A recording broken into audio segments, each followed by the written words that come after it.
ತೆಂಗಿನೆಣ್ಣೆಯೇ ನಮಗೆ ಯಾಕೆ ತುಂಬಾ ಇಂಪಾರ್ಟೆಂಟ್ ಆರೋಗ್ಯಕ್ಕೆ, ಇದ್ರ ಬಗ್ಗೆ ಒಂದು ಕ್ಲಾರಿಟಿ ಬೇಕು. ಇವತ್ತು ಈ ಬೆಳಕಿನ ಕೆಳಗೆ ಕೂತಿದ್ದೀವಿ. ಹೌದು, ಥಾಮಸ್ ಆಲ್ವಾ ಎಡಿಸನ್ ಅವರು ಈ ಬಲ್ಬ್ನ ಕಂಡಿಡಿದ್ರು ಅಂತ ಹೇಳ್ತೇವೆ. ಎಡಿಸನ್ ಅವ್ರಿಗೆ ಏನಾದ್ರೂ ಗ್ಯಾಸ್ಟ್ರಿಕ್ ಇದ್ದಿದ್ರೆ ಅಥವಾ ಅವರಿಗೆ ಏನಾದರೂ ಬೇರೆದಿದ್ದಿದ್ರೆ ಅವರು ಬಲ್ಬ್ ಕಂಡುಹಿಡಿತಿರ್ಲಿಲ್ಲ, ಮೋಸ್ಟ್ಲಿ ಮೆಡಿಸಿನ್ ಕಂಡುಹಿಡಿಯಬೇಕು. ಆಯುರ್ವೇದನ ನೀವು ತೀಕ್ಷ್ಣವಾಗಿ ಗಮನಿಸಿದ್ರೆ ಟೊಮೊಟೊ ಹಣ್ಣು ಮತ್ತು ಹುಣಸೆ ಹಣ್ಣು ಎರಡೂ ಕೂಡ ಒಂದೇ. ಆದರೆ ಆಯುರ್ವೇದ ಹುಣಸೆ ಹಣ್ಣನ್ನು ತುಂಬ ರೆಕಮೆಂಡ್ ಮಾಡುತ್ತೆ. ಸಾಸಿವೆ ಗಿಡ ಒಂದು 3 ತಿಂಗಳು ಬದುಕಿದ್ರೆ, ಸೂರ್ಯಕಾಂತಿ ಗಿಡ ಒಂದು 4 ತಿಂಗಳು ಬದುಕುತ್ತೆ, ಕಡಲೆಕಾಯಿ ಗಿಡ ಒಂದು 5 ತಿಂಗಳು ಬದುಕುತ್ತೆ. ಆದರೆ ಒಂದು ತೆಂಗಿನ ಗಿಡ ಎಷ್ಟು ವರ್ಷ ಬದುಕುತ್ತೆ ಅಂತ ನಾವು ನಿಮ್ಮನ್ನು ಕೇಳಿದ್ರೆ ಗೊತ್ತು. ಸುಮಾರು 500 ವರ್ಷದವರೆಗೂ ಒಂದು ತೆಂಗಿನ ಮರ ಬದುಕಿರೋ ಉದಾಹರಣೆಗಳು. ವಿಜ್ಞಾನಿಗಳು ಈ ಏಡಿ ಏನ್ ತಿಂತಿದೆ ಅನ್ನೋದನ್ನ ರಿಸರ್ಚ್ ಮಾಡಿದಾಗ ಆ ಏಡಿ ತೆಂಗಿನಕಾಯಿನ ತಿಂತಾ ಇರುತ್ತೆ. ಅದಕ್ಕೋಸ್ಕರ ಆ ಏಡಿಗೆ ಇಟ್ಟಿರೋ ಹೆಸರು ಕೋಕೋನಟ್ ಕ್ರಾಬ್ ಅಂತ. ಆ ಏಡಿನ ನೋಡಿದ್ರೆ ತುಂಬಾ ದಪ್ಪ, ನಿಮ್ಮ ಕೈನ ಈಸಿಯಾಗಿ ಕತ್ತರಿಸುತ್ತೆ. ಸಂದೀಪ್, ನಾವು ಜಗತ್ತನ್ನ ವಿರೋಧಿಸಕ್ಕಾಗಲ್ಲ. ನಾವು ಜಗತ್ತನ್ನ ವಿರೋಧಿಸಿದಲ್ಲಿ ಇಡೀ ಸಮಾಜವೇ ನಮ್ಮನ್ನು ವಿರೋಧಿಸಕ್ ಸ್ಟಾರ್ಟ್ ಆಗುತ್ತೆ. ಅಲ್ಯೂಮಿನಿಯಂ ಪಾತ್ರೆಯಲ್ಲಿ ಯಾರು ಉಪ್ಪು ಹುಳಿ ಖಾರವನ್ನ ಬೆರೆಸಿದ ಆಹಾರವನ್ನ ತಾವು ತಿಂತಿರೋ ಆ ಆಹಾರದ ಜೊತೆ ಅಲ್ಯೂಮಿನಿಯಂ ಸಿಲಿಕೇಟ್ ಅನ್ನೋ ಒಂದು ದ್ರಾವಣ ಬಿಡುಗಡೆ ಆಗುತ್ತೆ. ಆ ದ್ರಾವಣ ನೀವು ಜೈಲಿಗೆ ಹೋಗ್ಬೇಕಾದ್ರೆ ಹಿಂಗ್ ಹೋಗ್ತೀರಿ, ಜೈಲಿಂದ ಬರಬೇಕಾದ್ರೆ ಹಿಂಗ ಬರ್ತೀರಿ. ಇವತ್ತೇನಾಗಿದೆ, ಆ ಪೊಲ್ಯೂಷನ್ ಕಂಟಿನ್ಯೂ ಆಗ್ತಾ ಇದೆ. ಈ ಸಂದರ್ಭದಲ್ಲಿ ಆ ತಾಯಿ ಹಾಲಿನ ಗುಣ ಹೊಂದಿರುವ ಯಾವ್ದಾದ್ರು ಒಂದು ಉತ್ಪನ್ನ ಇದೆಯಾ ಅಂತಂದ್ರೆ ಅದು ಈ ಕೋಕೋನಟ್ ಆಯಿಲ್, ತೆಂಗಿನೆಣ್ಣೆ ಆಯಿಲ್. ಇರೋದು ಎಲ್ಲದೂ ವಿಷನೇ. ಸಕ್ಕರೆ ವಿಷ, ಮೈದಾ ವಿಷ, ಡಾಲ್ಡಾ ವಿಷ, ಅದಕ್ಕೆ ಹಾಕಿರೋ ಬಣ್ಣ ವಿಷ, ಎಲ್ಲ ವಿಷಗಳನ್ನ ಹಾಕಿ ಅದಕ್ಕೆ ದೀಪ ಹಚ್ಬಿಟ್ಟು 100 ವರ್ಷ ಬದುಕು ಮಗನೇ ಅಂತ ವಿಷನೇ ತಿನ್ಸಿ ಆರೈಸ್ತಾ ಇದಾರಲ್ಲ ಜನ. ಇದು ನಂಗೆ ನಗು ಬರ್ತಿರುತ್ತೆ. ನನ್ನ ವಂಶದ ಯಾವ ಸದಸ್ಯರು ಚಿಕನ್ನ ತಿಂದೆ ಹೋದಾಗ ನಾನ್ ತಿಂದ್ರೆ ಅದು ಅರ್ಗಲ್ಲ. ಇದು ಸೈನ್ಸ್ ನ ಹೇಳ್ತಾರೆ. ಪ್ರಿಯ ವೀಕ್ಷಕರೇ ನಮಸ್ಕಾರ. ಕಾರ್ಯಕ್ರಮವನ್ನ ನೋಡಿ ಸುಮ್ಮನಾಗಬೇಡಿ, ನಮ್ಮ ವಾಹಿನಿಯನ್ನ ಸಬ್ಸ್ಕ್ರೈಬ್ ಮಾಡ್ಕೊಳ್ಳಿ. ಹಾಯ್ ಹಲೋ ನಮಸ್ಕಾರ ವೀಕ್ಷಕರೇ, ನಾನು ಸಂದೀಪ್ ಶೆಟ್ಟಿ, ಹೆಗ್ಗದ್ದೆ. ಇದು ಹೆಗ್ಗದ್ದೆ ಸ್ಟುಡಿಯೋ. ವೀಕ್ಷಕರೇ, ಹೆಗ್ಗದ್ದೆ ಸ್ಟುಡಿಯೋದಲ್ಲಿ ನೀವು ಈಗಾಗಲೇ ಆರೋಗ್ಯದ ವಿಚಾರವಾಗಿ ಅನೇಕ ಕಾರ್ಯಕ್ರಮಗಳನ್ನು ನೋಡಿದ್ದೀರಾ. ಸೊ ಆರೋಗ್ಯ ಅಂತ ಹೇಳಿದ ತಕ್ಷಣ ಸುಮಾರು ಜನ ಕಿವಿ ನೆಟ್ಟಗೆ ಮಾಡಿಕೊಂಡು ಸಂದೀಪ್ ಅವರು ಏನು ಹೇಳ್ಬೋದು, ಒಂದು ಕಾರ್ಯಕ್ರಮ ಅಂತ ಹೇಳಿದ್ರೆ ಅದು ಆರೋಗ್ಯಕ್ಕೆ ಬೆಸ್ಟ್ ಕಾರ್ಯಕ್ರಮ ಅಂತ ಹೇಳಿದ್ರೆ ಹೆಗ್ಗದ್ದೆ ಸ್ಟುಡಿಯೋ ಅಂತ ನೋಡುವವರನ್ನ ನಾನು ನೋಡಿದ್ದೀನಿ. ದಾರಿ ಮಧ್ಯೆ ನಾನೆಲ್ಲಾದರೂ ಸಿಕ್ಕಿದ್ರೆ ಅವರಿಗಿರುವಂಥ ಡೌಟ್ಸ್ಗಳನ್ನು ಕೇಳುವವರನ್ನು ಕೂಡ ನೋಡಿದ್ದೀನಿ. ಇವತ್ತಿನ ಒಂದು ಕಾರ್ಯಕ್ರಮವನ್ನು ನೀವೆಲ್ಲ ಕಂಪ್ಲೀಟಾಗಿ ನೋಡಬೇಕು. ಇವತ್ತು ಮಾತ್ರ ಅಲ್ಲ, ಇದು ನಾಳೆಗೂ ಕೂಡ ಜಾಸ್ತಿ ಬಿತ್ತರ ಆಗ್ಬೋದು, ನಾಡಿದ್ದು ಬಿತ್ತರ ಆಗ್ಬೋದು, ಗೊತ್ತಿಲ್ಲ ನನಗೆ. ಇದು ಎಲ್ಲಿವರೆಗೆ ಕರ್ಕೊಂಡು ಹೋಗುತ್ತೆ ನನಗೆ ಗೊತ್ತಿಲ್ಲ. ಅದೇನೋ ಹೇಳ್ತೀವಲ್ಲ, ದಾರಿ ಸವೆಯುವ ತನಕ ನಮ್ಮ ಮೆರವಣಿಗೆ ಇರಬೇಕಂತೆ. ಹಾಗೆ ಈ ಕಾರ್ಯಕ್ರಮವನ್ನು ನಾವು ಆರೋಗ್ಯದ ಕಳಕಳಿಯನ್ನು ಇಟ್ಕೊಂಡೇ ಪ್ರಾರಂಭ ಮಾಡ್ತಾ ಇರುವಂಥದ್ದು. ನಾನೀಗ ಸದ್ಯಕ್ಕೆ ಅರಸೀಕೆರೆಗೆ ಬಂದಿದ್ದೀನಿ.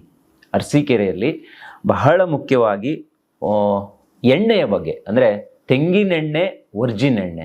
ನೀವೇನಾದರೂ ಕೇಳಿದಿರಾ? ತೆಂಗಿನ ಎಣ್ಣೆಯನ್ನು ನೀವೆಲ್ಲ ಕೇಳಿರ್ಬೋದು. ಆದರೆ ಇವತ್ತು ಫಸ್ಟ್ ಟೈಮ್ ವರ್ಜಿನ್ ಎಣ್ಣೆಯ ಬಗ್ಗೆ ಒಂದಿಷ್ಟು ಮಾಹಿತಿಯನ್ನು ಕೊಡೋರಿದ್ದೀವಿ.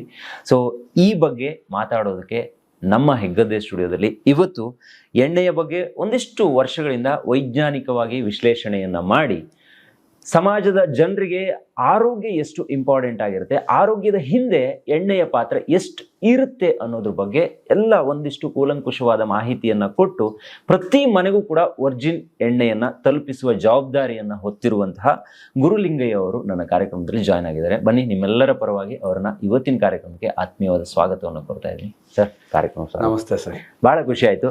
ನಮಗೂ ಅರಸೀಕೆರೆಗೆ ಬಂದು ನಿಮ್ಮನ್ನ ಇವತ್ತು ಭೇಟಿ ಮಾಡ್ತಾ ಇರೋದು, ಅದು ನಿಮ್ಮ ಮನೆಯಲ್ಲಿ ಹೆಗ್ಗದ್ದೆ ಸ್ಟುಡಿಯೋ ಇವತ್ತಿದೆ. ನನಗೊಂದು ಹೋಪ್ ಇದೆ ಸರ್, 100% ಈ ಕಾರ್ಯಕ್ರಮ ಪ್ರತಿಯೊಬ್ಬರಿಗೂ ಇಷ್ಟ ಆಗುತ್ತೆ. ಯಾಕಂದ್ರೆ ನಿಮ್ಮ ಜೊತೆಗೆ ನಾನು ಒನ್ ಅವರ್ ಕಳೆದಿರ್ಬೋದು. ಆ 1 ಅವರಲ್ಲೇ ಸಿಕ್ಕಾಪಟ್ಟೆ ಇಷ್ಟ ಆಗ್ಬಿಟ್ರಿ.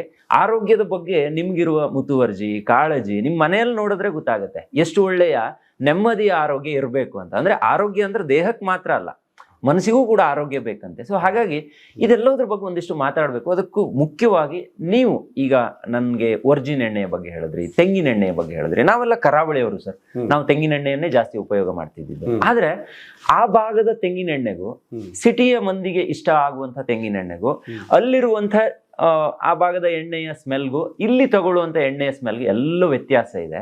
ಮತ್ತೆ ಅದು ಅಲ್ಲಿನ ಪೀಪಲ್ಗಳಿಗೆ ಅದು ಇಷ್ಟ ಆಗ್ಬೋದು, ಆದ್ರೆ ಇಲ್ಲಿ ಅದು ಬೇರೆ ತರ ಅನಿಸ್ಬೋದು. ನಾನು ತಿನ್ನೋದೇ ಇಲ್ಲ, ಒಂಥರ ಸ್ಮೆಲ್ ಬರುತ್ತೆ, ಈ ತರ ಎಲ್ಲ ಚೇಂಜಸ್ ಆಗುತ್ತೆ. ನಾನು ನಿಮ್ಗೆ ಪ್ರಾರಂಭದಲ್ಲೇ ಕೇಳೋಕೆ ಇಷ್ಟಪಡ್ತೀನಿ, ತೆಂಗಿನೆಣ್ಣೆಯೇ ನಮಗೆ ಯಾಕೆ ತುಂಬಾ ಇಂಪಾರ್ಟೆಂಟ್ ಆರೋಗ್ಯಕ್ಕೆ, ಇದ್ರ ಬಗ್ಗೆ ಒಂದು ಕ್ಲಾರಿಟಿ ಬೇಕು ಸರ್. ಅಂದ್ರೆ ಈ ಹಿಂದೆನೂ ಕೂಡ ಪ್ಯೂರ್ ಎಣ್ಣೆ ಎಲ್ಲಿ ಸಿಗುತ್ತೆ ಹುಡ್ಕೊಂಡು ಹೋಗಿ ಕೆಲವೊಂದು ಮಾಡಿದ್ವಿ, ಆದ್ರೆ ಅದಕ್ಕಿಂತ ಇನ್ನೂ ಪ್ಯೂರ್ ಆಗಿರುವಂತಹ ಎಣ್ಣೆ ಒಂದಿದೆ ಅನ್ನೋದು ನನಗೆ ಗೊತ್ತಿರಲಿಲ್ಲ. ಬಹುಶಃ ಇವತ್ತೇ ಗೊತ್ತಾಗ್ತಿರುವಂಥದ್ದು. ಅದನ್ನ ನಾನು ವೀಕ್ಷಕರಿಗೂ ಕೂಡ ತಲುಪಿಸ್ತಾ ಇದ್ದೀನಿ, ತಿಳಿಸ್ತಾ ಇದ್ದೀನಿ. ವೀಕ್ಷಕರಿಗೂ ಕೂಡ ಅಷ್ಟೇ, ಈ ಕಾರ್ಯಕ್ರಮವನ್ನ ದಯವಿಟ್ಟು ತುಂಬಾ ಜನರಿಗೆ ತಲುಪಿಸ್ಬಿಡಿ. ಅದು ನಿಮ್ಮೇಲೆ ಬಿಟ್ಟಿದ್ದೀವಿ, ಶೇರ್ ಮಾಡಿ ಅಂತ ಹೇಳೋಕೆ ಇಷ್ಟಪಡ್ತೀನಿ. ಯಾಕಂದ್ರೆ ಇದು ಸಿಕ್ಕಾಪಟ್ಟೆ ನಾಲೆಜಬಲ್ ಪ್ರೋಗ್ರಾಮ್. ಇದು 100% ಪ್ರತಿಯೊಬ್ರು ತಿಳ್ಕೋಬೇಕು. ಸರ್, ತೆಂಗಿನ ಎಣ್ಣೆ ಬಗ್ಗೆ ಹೇಳಿ, ಇದನ್ನ ಯಾಕೆ ನಾವು ಬಳಕೆ ಮಾಡಬೇಕು ಅನ್ನೋದ್ರ ಬಗ್ಗೆ ಹೇಳಿ. ತೆಂಗಿನ ಎಣ್ಣೆಯಲ್ಲೂ ವೆರೈಟಿ ಇರುತ್ತಾ ಅನ್ನೋದ್ರ ಬಗ್ಗೆ ಒಂದು ಕ್ಲಾರಿಟಿ ಕೊಡಿ. ಖಂಡಿತ ಸರ್. ಮೊದಲನೇದಾಗಿ ನಿಮಗೆ ತುಂಬ ಹೃದಯದ ಧನ್ಯವಾದ. Thank you sir. ಯಾಕೆ ಅಂತಂದ್ರೆ ನೋಡಿ, ಆರೋಗ್ಯ ಅಂತ ಬಂದಾಗ ನಿಮಗೆ ನಾನು ಎಷ್ಟು ದುಡ್ಡು ಕೊಟ್ಟರು ಅದು ನಿಮ್ಮ ಕೈಲಿರಲ್ಲ. ಕೊಟ್ಟ ದುಡ್ಡು ಕೈಲೂ ಇರಲ್ಲ. ನೀವು ಏನನ್ನ ಬೇಕಾದರೂ ನನ್ನ ಹತ್ರ ಶೇರ್ ಮಾಡ್ಬೋದು, ಹಣ ಶೇರ್ ಮಾಡ್ಬೋದು, ಏನ್ ಬೇಕಾದ್ರೂ. ಆದ್ರೆ ಆರೋಗ್ಯನ ಶೇರ್ ಮಾಡೋಕ್ಕಾಗಲ್ಲ. ಹೌದು. ನಮ್ಮಿಂದ ಕೀಳಲೇ ಆಗದಂತಹ ಒಂದು ಅದ್ಭುತವಾದ ನಮ್ಮತನ ಅಂತ ಏನಾದ್ರು ಇದ್ರೆ ಅದು ಆರೋಗ್ಯ. ನಾನು ಹಲವಾರು ಕಡೆ ಮಾತಾಡ್ಬೇಕಾದ್ರೆ ಒಂದು ಮಾತನ್ನ ತಿಳಿಸ್ತಾ ಇರ್ತೀನಿ. ಈ ಜಗತ್ತಲ್ಲಿ ಏನೇನು ಅದ್ಭುತ ಸೃಷ್ಟಿಯಾಗಿದೆಯಲ್ಲ, ಅದು ಯಾರಿಂದ ಅಂದ್ರೆ ಆರೋಗ್ಯವಂತರಿಂದ. ಒಂದು ಮಾತನ್ನ ನಿಮಗೆ ಹೇಳಕ್ ಇಷ್ಟಪಡ್ತೀನಿ. ಇವತ್ತು ಈ ಬೆಳಕಿನ ಕೆಳಗೆ ಕೂತಿದ್ದೀವಿ. ಥಾಮಸ್ ಆಲ್ವಾ ಎಡಿಸನ್ ಅವರು ಈ ಬಲ್ಬ್ನ ಕಂಡಿಡಿದ್ರು ಅಂತ ಹೇಳ್ತೀವಿ. ಎಡಿಸನ್ ಅವ್ರಿಗೆ ಏನಾದ್ರೂ ಗ್ಯಾಸ್ಟ್ರಿಕ್ ಇದ್ದಿದ್ರೆ ಅಥವಾ ಅವರಿಗೆ ಏನಾದರೂ ಬೇರೆದಿದ್ದಿದ್ರೆ ಅವರು ಬಲ್ಬ್ ಕಂಡುಹಿಡಿತಿರ್ಲಿಲ್ಲ, ಮೋಸ್ಟ್ಲಿ ಮೆಡಿಸಿನ್ ಕಂಡುಹಿಡಿಯಕ್ಕೆ ಹೋಗ್ತಾ ಇದ್ರು. ಕುವೆಂಪು ಅವರು ಶ್ರೀ ರಾಮಾಯಣ ದರ್ಶನಂ ಬರೆದ್ರು ಅಂತ ಕೇಳ್ತೀವಿ. ಯಾಕೆ ಅಂಥ ಸುಂದರವಾದ ಕಾವ್ಯ, ಮಲೆಗಳಲ್ಲಿ ಮದುಮಗಳು, ಶಿವರಾಮ ಕಾರಂತರ ಕಾವ್ಯಗಳು, ಇವೆಲ್ಲ ನಾವು ಓದಿದಾಗ ಅಂದ್ಕೋತಾ ಇರ್ತೀವಿ ಇದು ಸೃಷ್ಟಿಯಾಗಕ್ಕೆ ಕಾರಣ ಏನು ಅಂತ. ಉತ್ತಮವಾದ ಆರೋಗ್ಯ. ಇವತ್ತು ಜನ ಏನ್ ಮಾಡ್ತಾ ಇದ್ದಾರೆ, ದುಡ್ಡಿನಿಂದ ಹೊಡ್ತಾರೆ. ಆದ್ರೆ ದುಡ್ಡಿನ ಮುಂದೆ ಇರ್ತಕ್ಕಂಥ ಆರೋಗ್ಯದ ಬಗ್ಗೆ ಸ್ವಲ್ಪ ಯೋಚನೆ ಮಾಡ್ಬಿಟ್ರೆ ಅದರಂತ ದೊಡ್ಡದು ಯಾವುದೂ ಇಲ್ಲ. ಬನ್ನಿ, ನೀವು ಇವತ್ತು ಕ್ವಶನ್ ನನಗೆ ಬಹಳ ಒಳ್ಳೆ ಪವರ್ಫುಲ್ ಕ್ವಶನ್ ಕೇಳಿದ್ದೀರಿ, ತೆಂಗಿನ ಎಣ್ಣೆನ ಯಾಕೆ ತಿನ್ಬೇಕು ಅಂತ. ನೋಡಿ ಸಂದೀಪ್, ಇವತ್ತಿನ ಪ್ರಪಂಚ ಹೇಗಿದೆ ಅಂತಂದ್ರೆ, ನಾನು ಕೊಡ್ತಕ್ಕಂಥ ದುಡ್ಡಿಗೆ ಎಕ್ಸ್ಟ್ರಾ ಏನ್ ಸಿಗುತ್ತೆ ಅಂತ ನಾವು ನೋಡ್ತೀವಿ. ಫ್ರೀ ಇದೆಯಾ ಅಂತ ನೋಡಿ, ಫ್ರೀ ಇದೆಯಾ, ಎಕ್ಸ್ಟ್ರಾ ಇದೆಯಾ. ಈಗ ಮಾರ್ಕೆಟಿಂಗ್ ಟ್ರೆಂಡ್ ಕೂಡ ಹಂಗೆ ಆಗಿದೆ. ಯಾವ ಥರ ಇದೆ ಅಂತಂದ್ರೆ, ಈ ಕಾರ್ ತಗೊಳ್ಳಿ 5 ವರ್ಷ ಎಕ್ಸ್ಟ್ರಾ ವಾರಂಟಿ ಕೊಡ್ತೀವಿ, ನಮ್ಮ ಹತ್ರ ನೀವು ಈ ಸೋಪ್ ತಗೊಂಡ್ರೆ ಇನ್ನೊಂದು ಸೋಪ್ ಫ್ರೀ ಕೊಡ್ತೀವಿ. ಕರೆಕ್ಟ್ ಸಂದೀಪ್, ನಾನು ನಿಮಗೇನಾದರೂ ಆಫರ್ ಮಾಡಿದ್ರೆ ನೀವು ತೆಂಗಿನ ಎಣ್ಣೆನ ತಿನ್ನಿ ಇನ್ನೂ 20 ವರ್ಷ ಎಕ್ಸ್ಟ್ರಾ ಬದುಕ್ತೀರಾ ಅಂತ ಹೇಳಿದ್ರೆ ನಿಮಗೆ ಎಷ್ಟು ಖುಷಿ ಆಗತ್ತೆ ಅಂದ್ರೆ, ಏನು ವಸ್ತು ಆಫರ್ ಮಾಡ್ಬೋದು, ಆದ್ರೆ ಲೈಫ್ನೇ ಆಫರ್ ಮಾಡ್ತಕ್ಕಂಥ ಕೆಲಸ ಇದು. ಆಶ್ಚರ್ಯ ಆಗತ್ತೆ. ಈಗ ನನ್ನ ಪ್ರತಿ ಮಾತಿಗೆ ನಾನು ವೈಜ್ಞಾನಿಕ ವಿಶ್ಲೇಷಣೆಯನ್ನ ಕೊಡ್ತಾ ಹೋಗ್ತೀನಿ. ನೋಡಿ ಸಂದೀಪ್, ನಿಮ್ಮಲ್ಲಿ ಜೀನ್ಸ್ ಇದೆ. ಹೌದು. ಅದೇ ತರ ಪ್ರತಿಯೊಂದು ಗಿಡದಲ್ಲೂ ಕೂಡ ಒಂದು ಜೀನ್ಸ್ ಇರುತ್ತೆ. ಆ ಗಿಡದಲ್ಲಿ ಇರ್ತಕ್ಕಂತಹ ಜೀನ್ಸ್ ಏನಿರುತ್ತೆ ಅದು ಮನುಷ್ಯನ ಮೇಲೆ ಪ್ರಭಾವ ಬೀರ್ತಕ್ಕಂಥ ಸಾಧ್ಯತೆಗಳು ಜಾಸ್ತಿ ಇರುತ್ತೆ. ಆಯುರ್ವೇದನ ನೀವು ತೀಕ್ಷ್ಣವಾಗಿ ಗಮನಿಸಿದ್ರೆ ಟೊಮೊಟೊ ಹಣ್ಣು ಮತ್ತು ಹುಣಸೆ ಹಣ್ಣು ಎರಡೂ ಕೂಡ ಒಂದೇ. ಆದರೆ ಆಯುರ್ವೇದ ಹುಣಸೆ ಹಣ್ಣನ್ನ ತುಂಬಾ ರೆಕಮೆಂಡ್ ಮಾಡುತ್ತೆ. ಯಾಕೆ ಅಂತ ನೋಡಿದ್ರೆ ಎರಡು ಹುಳಿನೇ, ಎರಡರಿಂದನೂ ಸಾಂಬಾರ್ ಆಗುತ್ತೆ, ಎರಡರಿಂದನೂ ಚಿತ್ರಾನ್ನ ಆಗುತ್ತೆ. ಆದ್ರೆ ಹುಣಸೆ ಹಣ್ಣು ಯಾಕೆ ಅಂತಂದ್ರೆ, ಟೊಮೊಟೊ ಹಣ್ಣು ಕೇವಲ 3 ರಿಂದ 4 ತಿಂಗಳು ಬದುಕ್ತಕ್ಕಂತಹ ಗಿಡ. ಟೊಮೊಟೊ ಗಿಡಕ್ಕೆ ಈಸಿಯಾಗಿ ರೋಗಗಳು ಬರುತ್ತೆ. ಬಿಸಿಲನ್ನ ಅತಿಯಾಗಿ ಸಹಿಸೋ ಶಕ್ತಿ ಇಲ್ಲ, ಮಳೆಯನ್ನ ಅತಿಯಾಗಿ ಸಹಿಸೋ ಶಕ್ತಿ ಇಲ್ಲ. ಯಾವ್ದಾದ್ರೂ ಒಬ್ಬ ಮನುಷ್ಯ ಹೋದ್ರೆ ಒಂದು ಟೊಮೊಟೊ ಗಿಡನ ಹೀಗೆ ಕಿತ್ತು ತೆಗಿಬೋದು. ಆದರೆ ಒಂದು ಹುಣಸೆ ಮರದ ಆಯಸ್ಸನ್ನ ನೋಡಿದ್ರೆ 1000 ವರ್ಷ ಬದುಕುತ್ತೆ. ಹುಣಸೆ ಮರನ ಯಾರು ಈಸಿಯಾಗಿ ಕೀಳಕ್ಕಾಗಲ್ಲ. ಬಿಸಿಲಿರ್ಲಿ, ಚಳಿ ಇರಲಿ, ಮಳೆ ಇರಲಿ, ಅಂದ್ರೆ ಹುಣಸೆ ಮರದ ಆ ಸ್ವಾಭಾವಿಕ ಗುಣಗಳು ಆ ಹುಣಸೆ ಕಾಯಲ್ಲಿ ಇರೋದ್ರಿಂದ ಅದನ್ನ ತಿನ್ನೋದ್ರಿಂದ ಮನುಷ್ಯನ ಮೇಲೆ ಪ್ರಭಾವ ಬೀರುತ್ತೆ ಅನ್ನೋದು ವೈಜ್ಞಾನಿಕ ವಿಶ್ಲೇಷಣೆ ಸಂದೀಪ್.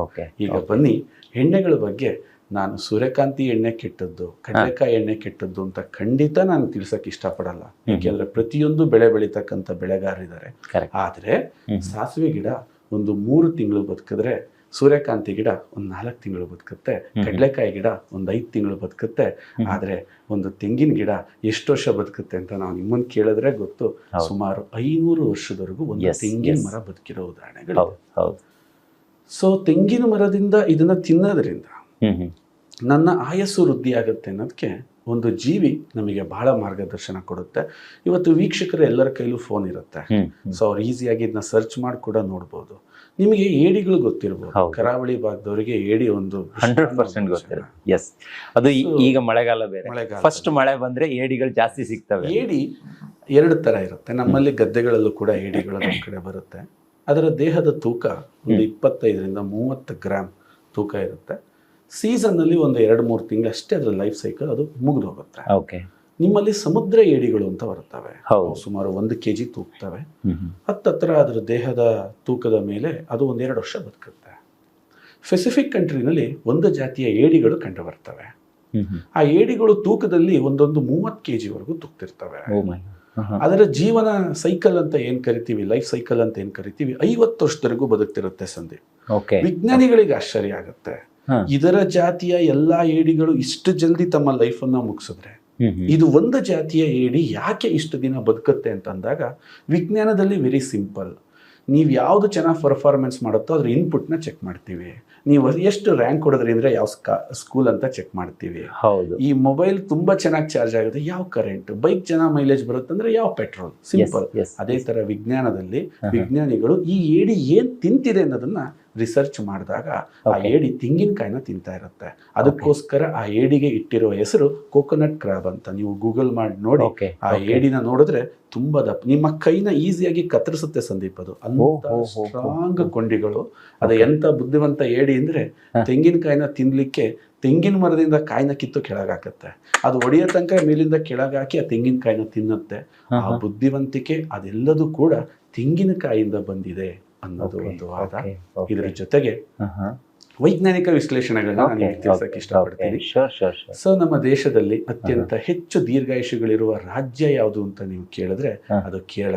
ಯಾಕೆಂದ್ರೆ ಕೇರಳದಲ್ಲಿ ತಿಂತಕ್ಕಂಥದ್ದು ತೆಂಗಿನೆಣ್ಣೆ. ಇಷ್ಟು ವೈಜ್ಞಾನಿಕ ಯಾಕೆ ತೆಂಗಿನೆಣ್ಣೆನ ತಿನ್ಬೇಕು, ಯಾರಿಗೆ ದೀರ್ಘಾಯುಷಿಗಳಾಗಬೇಕು ಅನ್ನೋ ಆಸೆ ಇದೆಯೋ ಅವರು ತೆಂಗಿನೆಣ್ಣೆನ ಖಂಡಿತ ತಿನ್ಬೇಕು ಅಂತ ಹೇಳಿ. ನೋಡಿ, ಯಾಕೆ ತೆಂಗಿನೆಣ್ಣೆ ತಿನ್ಬೇಕು ಅಂತ. ಈಗ ನಾವು ಎಷ್ಟೋ ವರ್ಷಗಳಿಂದ ತೆಂಗಿನೆಣ್ಣೆಯನ್ನು ಯೂಸ್ ಮಾಡ್ತಾ ಇದ್ದೀವಿ. ನಾವು ಎಲ್ಲಿವರೆಗೆ ಮಾರು ಹೋಗಿದೀವಿ ಅಂತ ಹೇಳಿದ್ರೆ, ಈಗ ನಾನೇ ಒಬ್ಬ ಕರಾವಳಿ ಭಾಗದವನಾಗಿ ಅಥವಾ ಒಂದು ಹಳ್ಳಿಯ ಹುಡುಗ ಆಗಿ ನಾವು ಇವತ್ತು ನೋಡ್ತಾ ಇರೋದು ಹೇಗಿದೆ ಅಂತ ಹೇಳಿದ್ರೆ, ತಲೆಗೆ ಹಾಕೋದಕ್ಕೆ ಮಾತ್ರ ಎಣ್ಣೆಯನ್ನ ಯೂಸ್ ಮಾಡ್ತಿದ್ದೀವಿ. ಪುಟ್ಟ ಮಕ್ಕಳು ಹುಟ್ಟಿದಾಗ ಮೈಗೆ ಹಚ್ಚೋದಕ್ಕೆ ಮಾತ್ರ ಎಣ್ಣೆಯನ್ನ ಯೂಸ್ ಮಾಡ್ತಿದ್ದೀವಿ. ನಮ್ಮ ಅಡುಗೆ ಮನೆಯಲ್ಲಿರ್ಬೇಕಾಗಿರುವಂತಹ ಎಣ್ಣೆ ಇವತ್ತು ಎಲ್ಲೋ ಒಂದು ತಲೆಯ ಕೂದಲು ಚೆನ್ನಾಗಿರುತ್ತೆ ಅನ್ನೋ ಪರ್ಪಸ್ ಅಲ್ಲಿ ಮಾತ್ರ ಇದೆ ಬಿಟ್ರೆ, ಅಡುಗೆ ಮನೆಯಲ್ಲಿರುವಂತ ಆಯಿಲ್ಗಳೆಲ್ಲ ದೊಡ್ಡ ದೊಡ್ಡ ಕಂಪನಿಗಳ ಒಂದು ರೆಕಮೆಂಡ್, ನಾವೆಲ್ಲ ಅಡ್ವರ್ಟೈಸ್ಮೆಂಟ್ ಅಲ್ಲಿ ನೋಡ್ತೀವಲ್ಲ ಅಂತಹ ಎಣ್ಣೆಗಳಿವೆ. ಸೊ ಇದು ರಾಂಗ್ ಅನ್ನೋದು ಈಗ ನೀವು ಹೇಳಿದ್ಮೇಲೆ ತೆಂಗಿನೆಣ್ಣೆಗೆ ಎಷ್ಟು ಪ್ರಾಮುಖ್ಯತೆ ಇದೆ ಅನ್ನೋದು ಇವತ್ತು ನನಗೆ ಗೊತ್ತಾಗ್ತಾ ಇದೆ ಸರ್. ಇನ್ನೊಂದು ಪ್ರಶ್ನೆ ಕೇಳಲೇಬೇಕು. ಈಗ ನಮ್ಮೆಲ್ಲರಿಗೂ ಕೂಡ ಇವತ್ತು ಚಾಲೆಂಜಿಂಗ್ ಆಗ್ತಾ ಇರೋದು ರೋಗ ನಿರೋಧಕ ಶಕ್ತಿ. ಅಂದ್ರೆ ನಮ್ಮಲ್ಲಿ ತುಂಬಾ ಪೊಲ್ಯೂಷನ್ ಆಗ್ತಾ ಇದೆ. ನಾವು ಯಾವುದನ್ನು ಕೂಡ ನೆಟ್ಟಗಾಗಿ ಇಟ್ಕೊಂಡಿಲ್ಲ ಸರ್, ಎಲ್ಲವನ್ನ ಹಾಳು ಮಾಡ್ಕೊಂಡಿದ್ವಿ. ಪರಿಸರ ಅನ್ನೋದು ಇವತ್ತು ಕ್ಷಣಿಕ ಆಗ್ಬಿಟ್ಟಿದೆ. ನಮ್ಮಲ್ಲಿ ಇಲ್ವೇ ಇಲ್ಲ ಇವತ್ತು ಪರಿಸರ. ಎಲ್ಲ ಕಿತ್ತು ರೋಡ್ಗಳು, ಅಥವಾ ಈಗ ಮೆಟ್ರೋ ಸಿಟಿ ಅಂತ ಬಂದ್ಮೇಲೆ ಬೆಂಗಳೂರು ಅಂತ ಸಿಟಿಲೇ ಎಷ್ಟೊಂದು ಮರಗಳನ್ನ ನಾವು ಕಡ್ದು ಹಾಕ್ಬಿಟ್ವಿ. ಆದ್ರೆ ನಾನು ಎಲ್ಲೋ ಕೇಳಿದ್ದೆ, ತೆಂಗಿನೆಣ್ಣೆಗೆ ರೋಗ ನಿರೋಧಕ ಶಕ್ತಿಯನ್ನ ಉಲ್ಬಣ ಮಾಡುವಂತ ಶಕ್ತಿ ಇದೆ ಅನ್ನೋದು ಗೊತ್ತಿರುವಂತ ಮ್ಯಾಟ್ರು. ಸೊ ಇದು ಹೌದಾ, ನಿಜವಾಗ್ಲೂ ಆ ಪ್ರಮಾಣದಲ್ಲಿ ವರ್ಕ್ ಆಗುತ್ತಾ ತೆಂಗಿನೆಣ್ಣೆ? ಸಂದೀಪ್, ಎಂತ ಅದ್ಭುತ ಪ್ರಶ್ನೆ ಕೇಳಿದ್ರಿ ಅಂತಂದ್ರೆ, ಈ ವಿಚಾರವಾಗಿ ನಾನು ಒಂದು ಕಾಲೇಜಲ್ಲಿ 2.5 ಗಂಟೆ ಲೆಕ್ಚರಿಂಗ್ ಕೊಟ್ಟಿದ್ದೆ ರೋಗ ನಿರೋಧಕ ಶಕ್ತಿಯ ಬಗ್ಗೆ. ಜಾಗೃತಗೊಳಿಸಿದಿರಿ, ಥ್ಯಾಂಕ್ ಯು ಸೋ ಮಚ್. ಅದ್ಭುತವಾದ ಪ್ರಶ್ನೆ ಇದು. ಬನ್ನಿ, ಇವತ್ತೇನಾಗ್ತಿದೆ, ಜಗತ್ತು ಬೆಳೀತಾ ಇದೆ. ನಾವು ಜಗತ್ತನ್ನ ವಿರೋಧಿಸಕ್ಕಾಗಲ್ಲ. ನಾವು ಜಗತ್ತನ್ನ ವಿರೋಧಿಸಿದಲ್ಲಿ ಇಡೀ ಸಮಾಜವೇ ನಮ್ಮನ್ನು ವಿರೋಧಿಸಕ್ ಸ್ಟಾರ್ಟ್ ಆಗುತ್ತೆ. ಟೂತ್ ಪೇಸ್ಟ್ ನ ನೀವು ಅವಾಯ್ಡ್ ಮಾಡಕ್ಕಾಗಲ್ಲ. ಬೇವಿನ ಕಡ್ಡಿಲಿ ನೀವೇನಾದ್ರೂ ಹಲ್ ತಿಕ್ಕಕ್ ಹೋದ್ರೆ ನಿಮ್ಮ ಮನೆಯವರೇ ನಿಮ್ಮನ್ನ ಆಚೆ ಕಳಿಸೋಂತ ಸಂದರ್ಭ. 100%. ಅದು ಶಿಲಾಯುಗದ ವ್ಯಕ್ತಿನ ಮದುವೆ. ಕೇಳಲಿಕ್ಕೆ ಚಂದ, ಅನುಸರಿಸ್ಲಿಕ್ಕೆ ತುಂಬಾ ಕಷ್ಟ. ನೋಡಿ, ಇವತ್ತು ರೋಗ ನಿರೋಧಕ ಶಕ್ತಿ ಹೇಗೆ ಜನಗಳು ನಿರಾತಂಕವಾಗಿದ್ದಾರೆ ಅಂತಂದ್ರೆ, ಅವ್ರ ದೇಹಕ್ಕೆ ವಿಷಗಳು ಹೇಗೆ ಪ್ರವೇಶ ಆಗ್ತಿದೆ ಅನ್ನೋದೇ ಅವ್ರಿಗೆ ಗೊತ್ತಾಗ್ತಾ ಇದೆ. ನಿಮಗೊಂದು ಇಂಟ್ರೆಸ್ಟಿಂಗ್ ಸ್ಟೋರಿ ಹೇಳ್ತೀನಿ, ಆನಂತರ ಇದಕ್ಕೆ ಖಂಡಿತ ಸರ್. ಫಸ್ಟ್ ಆಫ್ ಆಲ್, ಹಿಂದೆ ಸ್ವತಂತ್ರ ಹೋರಾಟಗಾರರನ್ನ ಜೈಲಿಗೆ ಹಾಕ್ತಾ ಇದ್ರು. ಕ್ರಾಂತಿಕಾರಿಗಳು, ಸಂಗೊಳ್ಳಿ ರಾಯಣ್ಣನವ್ರು ಇರ್ಬೋದು, ಭಗತ್ ಸಿಂಗ್ ಅವ್ರು ಇರ್ಬೋದು. ಬ್ರಿಟಿಷರು ಆ ಟೈಮಲ್ಲಿ ಒಂದು ಆಯುಧನ ಹಾಕೋತಾರೆ. ಯಾಕೆಂದ್ರೆ ಕ್ರಾಂತಿಕಾರಿಗಳನ್ನ ಮಟ್ಟ ಹಾಕ್ಬೇಕು ಅಂದ್ರೆ ಅವ್ರನ್ನ ತಗೊಂಡೋಗಿ ಅವ್ರೂರಲ್ಲೇ ಗಲ್ಲಿಗೆ ಏರಿಸ್ಬೇಕು. ಅದನ್ನು ನೋಡಿದಂತಹ ಜನ ಎದುರಿ ಮತ್ತೆ ಯಾರು ಕ್ರಾಂತಿಕಾರಿಗಳು ಬರಲ್ಲ. ಇದು ಬ್ರಿಟಿಷರ ತಂತ್ರ ಆಗಿತ್ತು. ಆದ್ರೆ ಅದು ಫೇಲ್ ಆಯ್ತು. ಯಾಕೆಂದ್ರೆ ಅವ್ರು ಹೋಗಿ ಗಲ್ಲಿಗೆ ಹಾಕ್ದಾಗ ಅದನ್ನ ನೋಡಿದಂತ 100 ಜನ ಕ್ರಾಂತಿಕಾರಿಗಳು ರಕ್ತ ಕುದಿಯಕ್ ಸ್ಟಾರ್ಟ್ ಆಯ್ತು. ಇವನ್ ಯಾಕೆ ಸತ್ತ, ಇವನ್ ಸತ್ತಿದ್ ನಮಿಗೋಸ್ಕರ, ಇನ್ನೂ ಕ್ರಾಂತಿಕಾರಿಗಳು. ಆ ಟೈಮಲ್ಲಿ ಒಬ್ಬ ಬ್ರಿಟಿಷ್ ಅಧಿಕಾರಿ ಒಂದು ಪ್ಲಾನ್ ಮಾಡ್ತಾನೆ. ಇವ್ರನ್ನ ಹೀಗೆ ಸಾಯಿಸಬಾರ್ದು, ಇವರಿಗೆ ಸ್ಲೋ ಪಾಯ್ಸನ್ ಕೊಟ್ಟು ಸಾಯಿಸ್ಬೇಕು ಅಂತ ಒಂದು ಪ್ಲಾನ್ ಆಗುತ್ತೆ. ಆ ಟೈಮಲ್ಲಿ ಇಂಟ್ರೊಡ್ಯೂಸ್ ಆದಂತಹ ಒಂದು ಪಾತ್ರೆ ಅಲ್ಯೂಮಿನಿಯಂ. ಅಲ್ಯೂಮಿನಿಯಂ ಪಾತ್ರೆಯಲ್ಲಿ ಯಾರು ಉಪ್ಪು ಹುಳಿ ಖಾರವನ್ನು ಬೆರೆಸಿದ ಆಹಾರವನ್ನು ತಾವು ತಿಂತಿರೋ ಆ ಆಹಾರದ ಜೊತೆ ಅಲ್ಯೂಮಿನಿಯಂ ಸಿಲಿಕೇಟ್ ಅನ್ನೋ ಒಂದು ದ್ರಾವಣ ಬಿಡುಗಡೆ ಆಗುತ್ತೆ. ಆ ದ್ರಾವಣ ನೀವು ಜೈಲಿಗೆ ಹೋಗ್ಬೇಕಾದ್ರೆ ಹಿಂಗ್ ಹೋಗ್ತೀರಿ, ಜೈಲಿಂದ ಬರಬೇಕಾದ್ರೆ ಹಿಂಗ್ ಬರ್ತೀರಿ. ಇದು ಬ್ರಿಟಿಷರು ಅವರನ್ನ ಒಂದು ಕ್ರಾಂತಿಕಾರಿಗಳನ್ನ ತಗ್ಗಿಸ್ಲಿಕ್ಕೆ ಮಾಡಿದಂತಹ ಒಂದು ಉಪಯೋಗ. ಬ್ರಿಟಿಷ್ ರೋಗ ಆಯ್ತು, ಸ್ವತಂತ್ರ ಒಂದು ಎಷ್ಟು ವರ್ಷ ಆಯ್ತು, ಇವತ್ತು ಎಲ್ಲೆಲ್ಲೂ ಅಲ್ಯೂಮಿನಿಯಂ ಪಾತ್ರೆಗಳೇ ಇದಾವೆ. ನಾನು ಇದನ್ನ ತಪ್ಸಿ ಅಂತಲ್ಲ, ತಪ್ಸಕ್ಕಾಗಲ್ಲ ಅಂತ ನಾನು ಹೇಳಕ್ಕೆ ಟ್ರೈ ಮಾಡ್ತಾ ಇದ್ದೀನಿ. ಯಾವ್ದಾದ್ರು ಹೋಟೆಲ್ಗೆ ಹೋಗ್ಬಿಟ್ಟು ಸಂದೀಪ್, ನಿಮ್ಮಲ್ಲಿ ಅಲ್ಯೂಮಿನಿಯಂ ಪಾತ್ರೆ ಇಲ್ಲದೇ ಇರೋ ಅಡುಗೆ ಇದೆಯಾ ಅಂತ ಕೇಳಿದ್ರೆ ನೀವು ದಯವಿಟ್ಟು ನಮ್ಮ ಹೋಟ್ಲಿಗೆ ಬರಬೇಡಿ ಅಂತ ಹೇಳೋ ಮಾತುಗಳು ಜಾಸ್ತಿ. ಮದುವೆಗಳು, ಸಮಾರಂಭಗಳು, ಅಂದರೆ ಎಲ್ಲ ಕಡೆಯಿಂದ ವಿಷ ವಿಷ ವಿಷ ವಿಷ ಇವತ್ತು ಮನುಷ್ಯನಿಗೆ ಸೇರ್ತಾ ಇದೆ. ಇದಕ್ಕಿರೋ ಪರಿಹಾರ ಏನು ಸಂದೀಪ್? ನಾವು ಊಟ ಮಾಡ್ದಂಗೆ ಇರೋಕ್ಕಾಗಲ್ಲ, ನೀರು ಕುಡಿದಂಗೆ ಇರೋಕ್ಕಾಗಲ್ಲ, ಗಾಳಿ ವಿಷ, ನೀರು ವಿಷ. ಇದಕ್ಕಿರೋದೊಂದೇ ನಮ್ಮಲ್ಲಿ ಭಗವಂತ ಕೊಟ್ಟಿರ್ತಕ್ಕಂಥ ಒಂದು ರೋಗ ನಿರೋಧಕ ಶಕ್ತಿನ ಹೆಚ್ಚಿಸ್ಕೋಬೇಕು. ಈ ರೋಗ ನಿರೋಧಕ ಶಕ್ತಿನ ಹೆಚ್ಚಿಸ್ಕೊಳ್ಳಿಕ್ಕೆ ಭೂಮಿ ಮೇಲೆ ನಮಗೆ ಎರಡೇ ಅವಕಾಶ ಇದೆ. ಮೊದಲನೇ ಅವಕಾಶ, ನಾನು ಮಗುವಾಗಿ ಹುಟ್ಟಿದಾಗ ಅದು ತಾಯಿ ಹಾಲಿನ ಮುಖಾಂತರ ನಾವು ಪಡಿತೀವಿ. ಯಾಕೆ ಅಂತಂದ್ರೆ ಹುಟ್ಟಿದಂತಹ ಮಗುಗೆ ಯಾವುದೇ ಆಹಾರಗಳನ್ನ ಅರಗಿಸಿಕೊಳ್ಳುವ ಶಕ್ತಿ ಇರಲ್ಲ. ಆ ಮಗುಗೆ ಏನ್ ತಿಂದ್ರೂ ಕೂಡ ಆ ಮಗು ಫೇಲ್ ಆಗುತ್ತೆ. ಆ ಸಂದರ್ಭದಲ್ಲಿ ಭಗವಂತ ತಾಯಿಯ ಎದೆ ಹಾಲು ಅಂತ ಕೊಟ್ಟಿದ್ದಾನೆ. ಯಾಕೆಂದ್ರೆ ಆ ತಾಯಿಯ ಎದೆ ಹಾಲನ್ನ ಮಗು ತನ್ನ ಬಾಯಿಯ ಜೊಲ್ಲಿನ ರಸದಲ್ಲಿ ಇಟ್ಕೊಂಡ್ರೆ ಸಾಕು, ಅದು ಕರಗಿ ಮಗುವಿನ ದೇಹಕ್ಕೆ ಶಕ್ತಿಯನ್ನ ಕೊಡುತ್ತೆ. ನೋಡಿ ಎಂತ ಅದ್ಭುತ! ಬಾಯಲ್ಲಿ ಆಹಾರ ಅರಗಿಸುವಂತ ಆಹಾರನೇ ದೇವರು ಮಾಡಿಕೊಟ್ಟಿದ್ದಾನೆ. ಅದನ್ನ ಕುಡಿದು ಕುಡಿದು ಕುಡಿದು ಆ ಮಗು ಈ ಪೊಲ್ಯೂಟೆಡ್ ಪ್ರಪಂಚಕ್ಕೆ ಹೊಂದಿ ಆ ಮಗು ದೊಡ್ಡದಾಗ್ತಾ ಬಂದು ಬೆಳೆಯುತ್ತೆ. ತಾಯಿಯ ಹಾಲು ಕೇವಲ ಇಂದಿನ ದಿನಗಳಲ್ಲಿ 1 ವರ್ಷ, 2 ವರ್ಷ, ಕೆಲವರು 3 ವರ್ಷದ ತನಕ ಕುಡಿತಿದ್ದವರು ಇದ್ದಾರೆ. ಸಾಕಾಗಿತ್ತು ಸಂದೀಪ್, ಯಾಕೆಂದ್ರೆ ಪ್ರಪಂಚ ಪೊಲ್ಯೂಷನ್ ಆಗಿರ್ಲಿಲ್ಲ. ಇವತ್ತೇನಾಗಿದೆ, ಆ ಪೊಲ್ಯೂಷನ್ ಕಂಟಿನ್ಯೂ ಆಗ್ತಾ ಇದೆ. ಈ ಸಂದರ್ಭದಲ್ಲಿ ಆ ತಾಯಿ ಹಾಲಿನ ಗುಣ ಹೊಂದಿರುವ ಯಾವ್ದಾದ್ರು ಒಂದು ಉತ್ಪನ್ನ ಇದೆಯಾ ಅಂತಂದ್ರೆ ಅದು ಈ ಕೋಕೋನಟ್ ಆಯಿಲ್, ತೆಂಗಿನೆಣ್ಣೆ ಆಗಿದೆ. ಯಾಕೆಂದ್ರೆ ಇದರಲ್ಲಿ 53% ಸೋಡಿಯಂ ಮಾನೋಲಾರಿಕ್ ಆಸಿಡ್ ಇದೆ ಸಂದೀಪ್. ಅಂದ್ರೆ ಇದು 1 ಲೀಟರ್ನ ದಯವಿಟ್ಟು ನೀವು ಆ ಎಣ್ಣೆಗೆ ಹೋಲ್ಸಕ್ ಹೋಗ್ಬೇಡಿ. ಇದರಲ್ಲಿ 530 ಗ್ರಾಮ್ ಸೋಡಿಯಂ ಮಾನೋಲಾರಿಕ್ ಆಸಿಡ್ ಇದೆ. ಅಂದ್ರೆ ಅರ್ಥ ಮಾಡಿ, 1 ಲೀಟರ್ ಎಣ್ಣೆ ನಿಮ್ಮ ದೇಹನ ಪ್ರವೇಶಿಸ್ತು ಅಂತಂದ್ರೆ ಇನ್ನೆಷ್ಟು ಮಟ್ಟದ ರೋಗ ನಿರೋಧಕ ಶಕ್ತಿಯನ್ನ ಜಾಸ್ತಿ ಮಾಡುತ್ತೆ. ಇದಕ್ಕೆ ಇನ್ನೊಂದು ಇಂಟ್ರೆಸ್ಟಿಂಗ್ ಸಬ್ಜೆಕ್ಟ್ ನಾನು ಹೇಳ್ತೀನಿ ಸಂದೀಪ್, ಇದನ್ನ ನಮ್ಮ ವೀಕ್ಷಕರು ದಯವಿಟ್ಟು ಗಮನಿಸಬೇಕು. ಸಂದೀಪ್, ಇವತ್ತು ಮಾರ್ಕೆಟ್ ಅಲ್ಲಿ ತುಂಬಾ ಮೆಡಿಸಿನ್ಸ್ ಬಂದಿದೆ.